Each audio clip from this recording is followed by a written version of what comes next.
সকাল সকাল দেখো হাতে মেহেন্দি করতে বসে গেছি। আমার হাজব্যান্ড খুব সচেতন এই ব্যাপারে, যে দু একদিন বাদে বাদেই যেন আমার হাতটা মেহেন্দিতে ভরে থাকে, সেই কারণে এই সমস্তর অভাব রাখে না। যাই হোক, খুব ঝামেলার কাজ, সকালেই বসে গেছি কাটতে।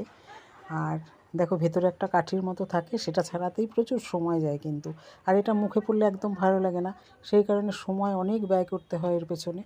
আর রান্নাবান্নার দিকে আমার একটু ঝোঁক ছোটোবেলার থেকে, এই কারণে আমি খুব একটা বিরক্ত হই না।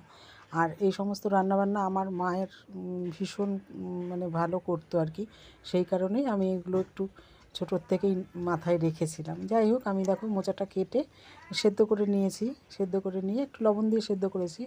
আর তার ভেতরে দেখো কী কী দিলাম, একটু লবণ, হলুদ, একটু আলু সেদ্ধ, একটু জিরের গুঁড়ো, মিষ্টি, আর একটু ডাল বাটা, সমস্ত কিছু দিয়ে ভালো করে সেটাকে মেখে নিয়েছি। একটু কাশ্মীরি লঙ্কার গুঁড়োও দিয়েছি, ঠিক আছে। তারপরে আমি একটা কড়াইতে সর্ষের তেল বসিয়ে দিয়েছি। সর্ষের তেল, সাদা তেল, যেই তেলেই হোক রান্নাটা করা যায়। তারপরে বড়ার আকারে এগুলো কিন্তু খুব সুন্দর করে ভেজে নিয়েছি। কিন্তু কোপ্তার বড়া কিন্তু খুব মরমরে করে ভাজতে হয় না, একটু সফট রাখলে ব্যাপারটা জুসি হয়। তো আমি ভেজে নিয়েছি, ভেজে এই তেলেই আমি দেখো এলাচ, দারচিনি ফোড়ন দিয়ে দিয়েছি। আর খুব সাবধান, এলাচটা কিন্তু ফাটিয়ে নিতে হবে, নাহলে নাকে মুখে ছিটে একেবারে যাতা অবস্থা। যাই হোক, এটা থেকে খুব সুন্দর গন্ধ বেরোলে আমি দেখো মিক্সিং জারে টমেটো, আদা, একটু কাজু, সাদা তিল সমস্ত কিছু দিয়ে আমি একটা পেস্ট বানিয়ে নিয়েছি।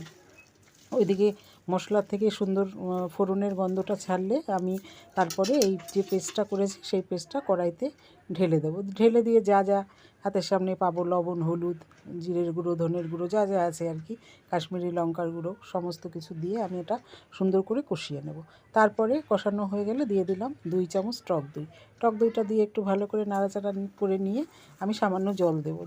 ঝোলটা ফুটে গেলে কোপ্তাগুলো আমি তার ভেতরে ছেড়ে দেবো। আর গ্যাসটা কমিয়ে নেব, কারণ এটা দাপদুপ করে জ্বালালে খুলে যেতে পারে, আর খুলে গেলে কিন্তু এগুলো একদমই ভালো লাগবে না খেতে। যাই হোক, আমি দিয়ে দিলাম বড়াগুলো।